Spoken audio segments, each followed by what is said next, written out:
বাবারে বাবা, কি বিশ্রী রান্না হয়েছে! তরকারিতে কি কোনো জিরে বাটা, আদা বাটা কিছুই দেয়নি নাকি? কই গো রাধুনী ঠাকুর, কোথায় গেলে? এদিকে এসো। বলুন রানীমা। বলছি, তুমি তো রাজবাড়িতে দীর্ঘদিন ধরেই রান্না করছো, কিন্তু ইদানিং তোমার রান্না এত বেস্বাদ লাগছে কেন? সে তো আমি বলতে পারবো না, আমি তো আগের মতনই রান্না করি। ছোট মুখে বড় কথা বলছি, আমি কিছু বলতে চাই রানীমা। এই, তুই আবার পাকামো করতে এসছিস কেন রে? তোকে কি রানীমা ডেকেছেন নাকি? আহ, কি বলতে চাইছে শুনেই দেখি না, বলো। রানীমা, এখন আর রাঁধুনি ঠাকুর আগের মতো যত্ন নিয়ে রান্না করেন না। রান্নাঘরে পড়ে পড়ে ঘুমোয় আর তাড়াহুড়ো করে কোনো রকমে রান্না করে দেন। একদম বাজে কথা বলবি না। বাজে কথা না রানীমা, শিলনোড়ায় বাটতে ওনার কষ্ট হবে বলে আজকাল রাঁধুনি ঠাকুর শুধু জিরে ফোড়ন দিয়ে রান্না করেন। এত বেতন দিয়ে তোমাকে রাখা হয় কি এই ফাঁকিবাজির জন্যে? কি মানে ভুল হয়ে গেছে। এর যদি এই ভুল করার ইচ্ছে হয় তাহলে তল্পি তল্পা গুটিয়ে বাড়ি গিয়ে ভুল করো, মনে থাকবে? মনে থাকবে মহারাজ। কি হচ্ছে বলো তো রানী? সকালে বাগানে পায়চারি করছিলাম, দেখি মালি একটা গাছেও জল দেয়নি। এই গরমে জল না পেলে যে গাছপালাগুলো মরে যাবে। সবাইকে এবার মনে হচ্ছে বলে বলে কাজ করাতে হবে।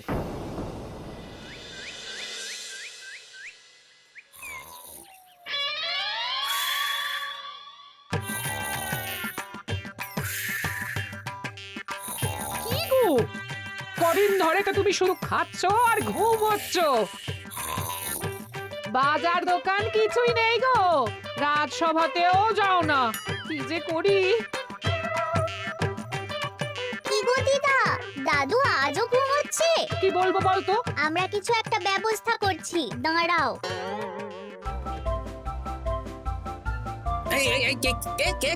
ওঠো দাদু, আর কত ঘুমে? কুড়েমির একটা সীমা থাকে।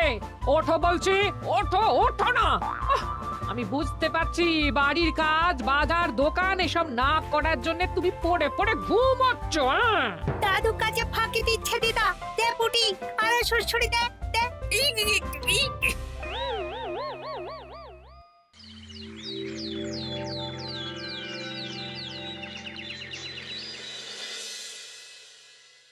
মহারাজের শরীর খারাপ না মন খারাপ?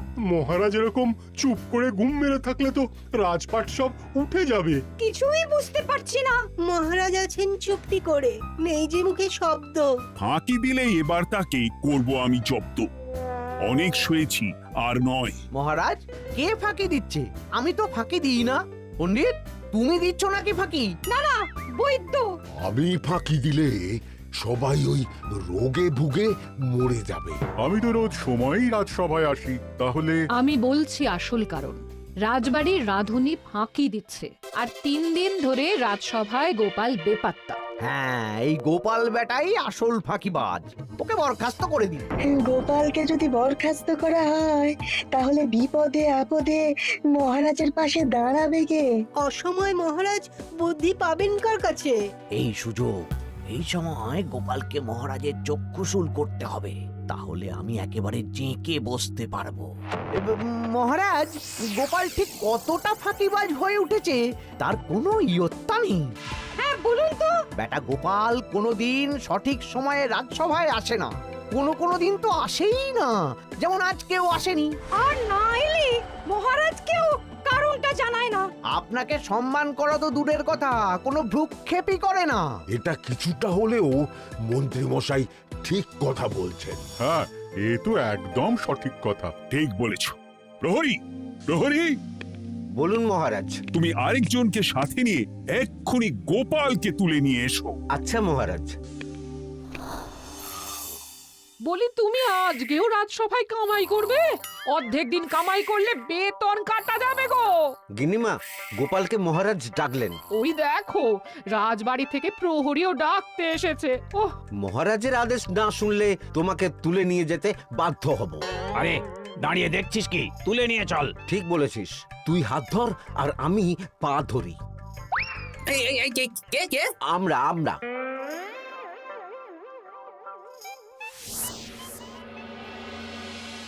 এসব কি গোপাল? তুমি বাড়িতে আছো, ঘুমোচ্ছ, অথচ রাজসভায় আসছো না। কি ব্যাপার? আগে মহারাজ, মস্তিষ্ককে বিশ্রাম দিয়ে বুদ্ধি বাড়াচ্ছিলাম। অনেক ব্যবহার হয়েছে তো, তাই একটু বিশ্রাম দরকার আর কি। আমার পুরো রাজসভাটাই ফাঁকিবাজ। আমি সবাইকেই বিদায় করব, আর গোপালকেও। এই সেরেছে, আমি ফাঁকিবাজ নই মহারাজ। আমি খোঁজ নিয়ে দেখেছি সবাই কম বেশি গায়ে হাওয়া লাগিয়ে ঘুরছে। মহারাজ, আমি তো নদীর পাড়ে বসে শীতল হাওয়া গায়ে লাগাই, তবেই তো ঢেউয়ের মতো আমার ছন্দ আসে। কেউ ফাঁকিবাজ না মহারাজ, আসল ফাঁকিবাজ গোপাল। মহারাজ, আমি যদি দরকারে আপনাকে বুদ্ধি দিয়ে, ফাঁকা সময়ে বিশ্রাম দিয়ে ফাঁকিবাজ হই, তাহলে মন্ত্রী মহা ফাঁকিবাজ। কারণ মন্ত্রীর কাজ রাজাকে বুদ্ধি দেওয়া, তা তিনি করেন না বলেই আমাকে দরকার পড়ে। আমি তো ভাঁড়, আমি শুধু হাসাবো, এটাই আমার কাজ। তাতে কি, সেনাপতিও তো সেনা প্রধান, ও কি যুদ্ধ করে? রাজ্যে শান্তি শৃঙ্খলা বজায় আছে, তাহলে যুদ্ধ করে হবেটা কি? হ্যাঁ, অকারণে পায়ে পা দিয়ে যুদ্ধ বাঁধাবো নাকি? হ্যাঁ, যত সব। যখন তখন বিপদ আসতে পারে, তাই যুদ্ধের জন্য সব সময় সামরিক শক্তিকে প্রস্তুত থাকা দরকার। হ্যাঁ, এটা গোপাল ঠিক বলেছে। সেনাপতিকে তো কোনোদিন সেসব নিয়ে মহড়াও করতে দেখি না। তাহলে দাঁড়ালো 3 জন ফাঁকিবাজ। মূল অভিযুক্ত গোপাল দিন রাত কামাই করে, মন্ত্রী মহারাজকে বুদ্ধি দেয় না, আর সেনাপতি যুদ্ধের প্রস্তুতি নেয় না। এই 3 জনকে আমি বিদায় করব। এই সেরেছে, এ তো দেখছি বিনা মেঘে বজ্রপাত। না, তবে তোমরা যে ফাঁকিবাজ নও সেটা প্রমাণ করার জন্য 12 ঘন্টা সময় দেব। আমাদের কি করতে হবে? তোমাদের 3 জনকে 3টে খালি বস্তা দেব। প্রত্যেকে ওই খালি বস্তা নিয়ে জঙ্গলে যাবে, আর এই 12 ঘন্টার মধ্যে জঙ্গল থেকে বস্তা ভরে আনবে। একটা বস্তা ভরার জন্য 12 ঘন্টা সময়? এ তো খুবই সহজ কাজ। সহজ কঠিন জানি না, যে ফাঁকি দিয়ে ফাঁকা বস্তা জমা দেবে বা কিছুটা ভর্তি কিছুটা খালি আনবে, সে সাজা পাবে। আচ্ছা মহারাজ, আমি বস্তায় কি নিয়ে আসবো সেটা কি আপনি দেখবেন? তা দেখব না, কিন্তু বস্তা ভরে আনতে হবে। আর যা বস্তায় ভরে আনবে তাই নিয়ে সবাই বাড়ি ফিরে যেতে পারবে। তার মানে বস্তাতে যা থাকবে সব বস্তার মালিকই পাবে। একদম তাই। বুঝে গেছি, ভিতরে কোনো গভীর পরিকল্পনা আছে। প্রহরী, প্রহরী, তুমি এই 3 জনকে 3টে বস্তা দিয়ে দাও। যথা আজ্ঞা মহারাজ। আর বাকি সভাসদেরা আজকে রাজসভাতেই থাকুক। ওরা 3 জন আসবে, ওদের বিচার হবে, তারপর ফিরবে। আমাদের খাওয়া দাওয়া তাহলে রাজবাড়ির তরফ থেকেই দেওয়া হবে মহারাজ? হ্যাঁ। জঙ্গলে তো যাচ্ছি, কি নেব? গোপাল, আমি বলি কি, তুমি বরং আমার বস্তায় ঢুকে যাও, আমি তোমাকেই নিয়ে ফিরে যাই, ল্যাটা চুকে যাবে। আপনি যদি একা আমাকে বস্তায় ভরে নিয়ে যেতে পারেন তো চলুন। একা? এই সেরেছে। দাঁড়ান, আমি আপনার কাঁধে চড়ে দেখি আপনি আমাকে বইতে পারবেন কি পারবেন না। না না, মুখ ফসকে বলে ফেলেছি, মাথা খারাপ নাকি? তাহলে নিজের মতন থাকুন।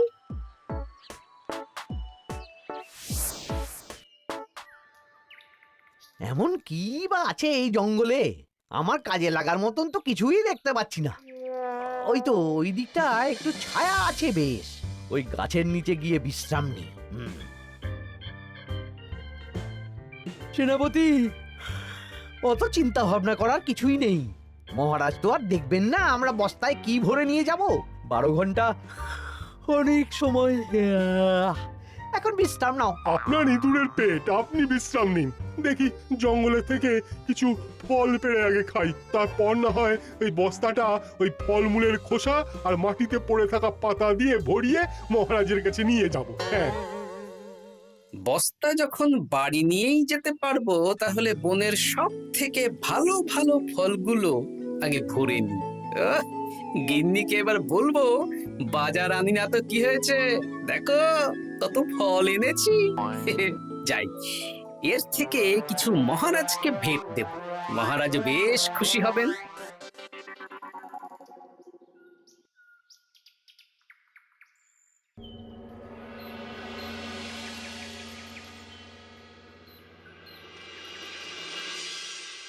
উফ, এই এত বড় জ্বালার মতো পেটখানা নিয়ে এই পেল্লাই গাছে উঠবো কি করে? দূর দূর, আশেপাশে ঢিল পাথরও দেখতে পাচ্ছি না। এই বুড়ো বয়সে হাড়গোড় ভাঙলে সে এক খারাপ ব্যাপার হবে। আরে দূরে ওদিক থেকে আওয়াজ পাওয়া যাচ্ছে। তার মানে এই বনে কেউ এসেছে। ভাই মদন, এই গাছটা ঝড়ে ভেঙে অনেক দিন পড়েছিল, এটা তো নেবই। তুই ওদিকে দেখ, কত মোটা একটা সেগুন গাছ রে। ওই গাছটা নিয়ে গেলে আমরা 1 বছর বসে খেতে পারবো। তাহলে আর দেরি কেন, হাত লাগা। আরে আরে আরে, করো কি এগুলো সব আমাদের মহারাজ কৃষ্ণচন্দ্রের পছন্দের গাছ। ভুলেও এই গাছ কেটে নিয়ে যাওয়ার ভাবনা চিন্তা করো না। আর ওই সেগুন গাছটা তো মহারাজের সবচেয়ে প্রিয়। আরে মহারাজ কি করে জানবে শুনি? এই বনে তো তিনি ভুল করেও আসেন না। এই যে আমি আসি, আমি মহারাজের দূত। তোমরা যদি ভুল করে ওই সেগুন গাছে হাত দাও তাহলে কিন্তু তোমাদের গর্দান যাবে।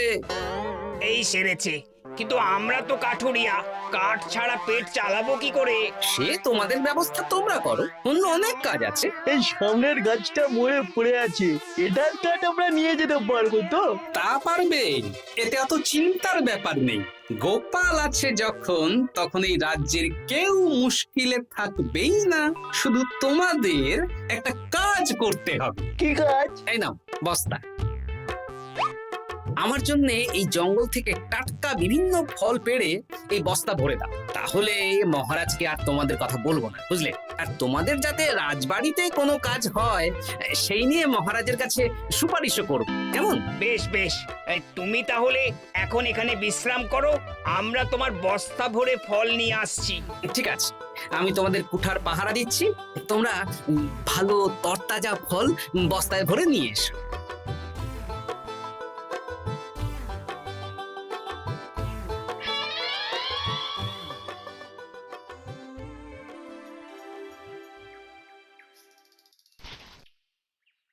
ব্যাস ব্যাস ব্যাস, আমার বস্তায় পাতা ভরা হয়ে গেল, এবার যেতে হবে। আমারও বস্তা ভরা হয়ে গেছে মন্ত্রী মশাই। হ্যাঁ, কটা ফল খেলাম আর কটা ভরে নিলাম, আর বাকি জঙ্গলের পাতা ভরে ফেলেছি। হ্যাঁ, আবার কি কি ভরেছি আর কি ভরিনি সেসব তো মহারাজ আর দেখতে যাবেন না। তাহলে আর দেরি কেন, চলুন হাঁটি হাঁটি পা পা করে এগিয়ে যাই। গোপালকে তো দেখতে পাচ্ছি না। ও বেটা যা কুঁড়ে, হয়তো এখানে এসেও ঘুমিয়ে পড়েছে। আবার কালকে সকালবেলা উঠবে।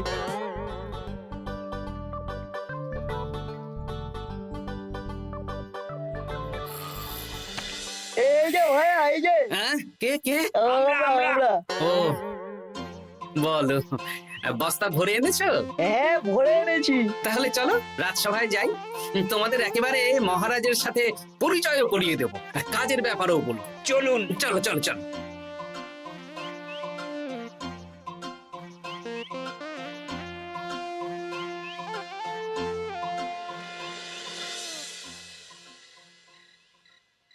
দেখা যাক মন্ত্রী, সেনাপতি, গোপাল কখন বস্তা ভরে আনে।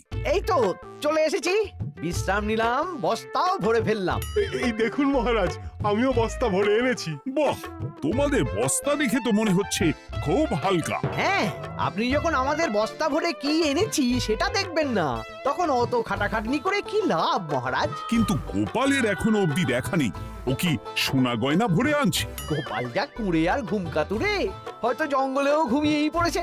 মহারাজ, আপনি একটা কাজ করুন, আমাকে আর মন্ত্রী মশাইকে যুগ্মভাবে বিজয়ী ঘোষণা করে দিন, ব্যাস। এত তাড়া কিসের? বাবা বাবা বাবা বাবা, তোমরা তিনজনেই বস্তা ভরে এনেছো, আমি খুব খুশি। আমার কথা শুনে কাজ করেছো, তোমরা তিনজনেই বিজয়ী। এবার বাড়ি যাও, যাও। গোপাল কি করে বিজয়ী হয় মহারাজ? এই বস্তা ভরে নিয়ে আসাতেও তো ওর ফাঁকিবাজি ধরা পড়ছে। কিসের ফাঁকিবাজি? এই যে দুটো লোক তোমার হয়ে বস্তা বয়ে আনলো, সে তো মহারাজ সহ আমরা সবাই দেখতেই পেলাম। তা তো ঠিক, গোপাল নিজে হাতে বস্তা ভরে আনেনি। মহারাজ বস্তা ভরে আনতে বলেছেন, আমি এনেছি, এখানেই কথা শেষ। আমি কাকে দিয়ে বস্তা ভরালাম, কে আমাকে সাহায্য করলো, সেসব তো কোনো শর্ত আরোপ করা ছিল না। কিন্তু পরীক্ষাটা তো কে ফাঁকিবাজ সেটা প্রমাণ করার পরীক্ষা। এখানে তো তুমি ফাঁকি দিলে গোপাল। এটাও ঠিক কথা, তাহলে গোপালের শাস্তি পাওয়া উচিত। মহারাজ, আপনার শর্ত ছিল সেই ফাঁকিবাজ বলে প্রমাণিত হবে যে বস্তা খালি আনবে। এইখানে আপনি একটা ছোট্ট ভুল করেছেন মহারাজ, বস্তায় কি আছে সেটা দেখবেন না আগেই বলে দিয়েছেন। তা তো বলেছি। আপনি নিশ্চয় জানেন পাঠশালায় কিছু ছাত্রছাত্রী থাকে যারা পড়ার বইয়ে মুখ গুজে বসে থাকলেও পড়ায় তাদের মন থাকে না, মাথাতেও পড়া ঢোকে না, তাই সেই পড়া তাদের কোনো কাজে লাগে না। কি পণ্ডিত মশাই, এদেরকেই তো বলে ফাঁকিবাজ। বিলক্ষণ, এরাই ফাঁকিবাজ। ধন্যবাদ। তেমনি আমি যদি বলি সেনাপতি আর মন্ত্রী মশাই ওই ফাঁকিবাজদের মতনই ফাঁকি দিয়ে বস্তা ভরেছে, তাই ওদের বস্তা এত হালকা। সে তো আমি বুঝতেই পারছি। কিন্তু আমার বস্তায় যা জিনিস ভরে এনেছি তা একার পক্ষে সংগ্রহ করা মুশকিল ছিল, তাই আমি দুজনের সহযোগিতা নিয়েছি।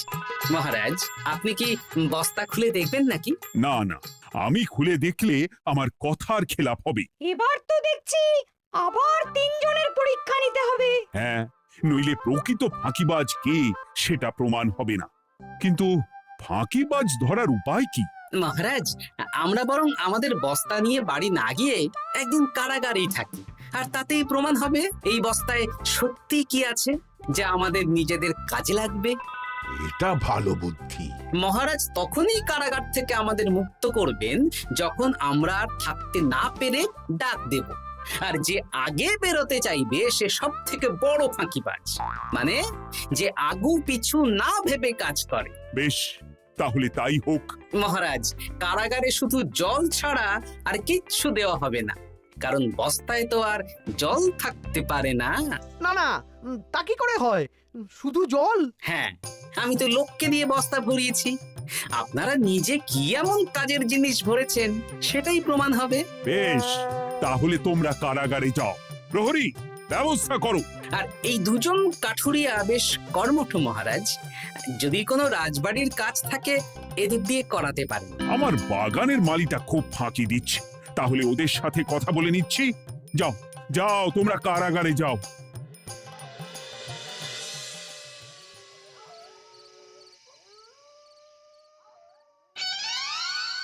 ওরে বাবা রে, কি খিদে খিদে পাচ্ছে রে। দেখি বস্তায় কি আছে দেখি।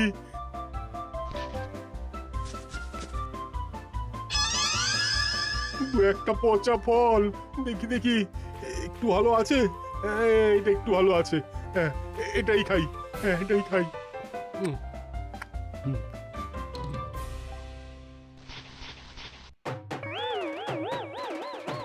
আমি তো শুধু পাতা ভরেছি, কি সেরেছি? আমাকে কি জল খেয়েই কাটাতে হবে? এবার আমি দেখি। টাটকা ফল আর জল, আমার কাছে যা ফল আছে এগুলো খেয়ে আরাম করে 5-6 দিন কেটে যাবে। ও গোপাল, আমাকেও কটা ফল দাও না গো। ও গোপাল, আপনি এখান থেকে উঠুন, অন্য বাগানে ফুল হয়ে ফুটুন। ফল খাবেন, এখন কর্মফল ভোগ করুন। ওরে বাবা, জল খেয়ে আর কতক্ষণ কাটাবো?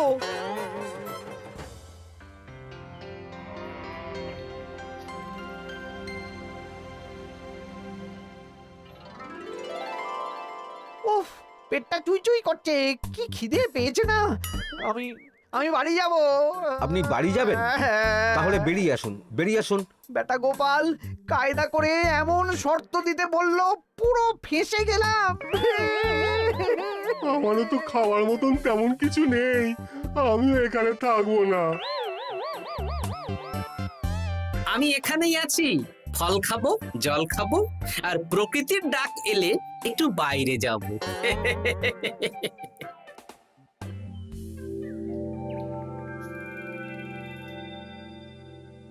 কি তোমরা কারাগারে এক রাতের বেশি তো থাকতেই পারলে না? কি আর করব বলুন মহারাজ, আমরা তো আর গোপালের মতন বস্তা ভরে টাটকা ফল নিয়ে আসিনি। বেটা গোপাল আমাদের দেখিয়ে দেখিয়ে ফল খাচ্ছিল, অতি আমাদের খিদে আরো বেড়ে যাচ্ছিল। তাহলে এরা দুজনে তো হার মেনে নিল। গোপাল কি করছে? গোপাল খাচ্ছে আর ঘুমোচ্ছে।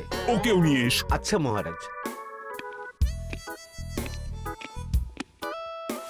একই মহারাজ, আমার তো এখনো বাইরে আসার ইচ্ছে হয়নি। কি আর করা যাবে, ওরা হার মেনে নিয়েছে, তার মানে তুমি জয়ী হয়ে গেলে গোপাল। আমার বস্তায় ভরে অনেক ফল এনেছিলাম, এখনো অনেক আছে। আপনি তাহলে বাকি ফলগুলো নিয়ে নিন। তাহলে তো এটাই প্রমাণ হলো গোপাল কাজের সময় ফাঁকিবাজি দেয় না, শুধু বুদ্ধি বাড়ানোর জন্য একটু বেশি ঘুমোয়। এই নাও গোপাল, তোমার উপহার। মহারাজ, আমি সময়ের কাজ সময়ে করি আর বাকি সময় একটু ঘুমাই। আমার এখন ঘুম দরকার মহারাজ, কাল থেকে অনেক ধকল গেল যে। বেশ, তোমাকে ঘুমানোর জন্য 1 সপ্তাহ ছুটি দেওয়া হলো। ধন্যবাদ মহারাজ। কি সেনাপতি আর মন্ত্রীমশাই, এবার বুঝলেন তো ফাঁকি দিলেই ফাঁকে পড়তে হয়, তাই কাজ করলে ভেবে চিন্তে করুন। চলি, খুব ঘুম পাচ্ছে।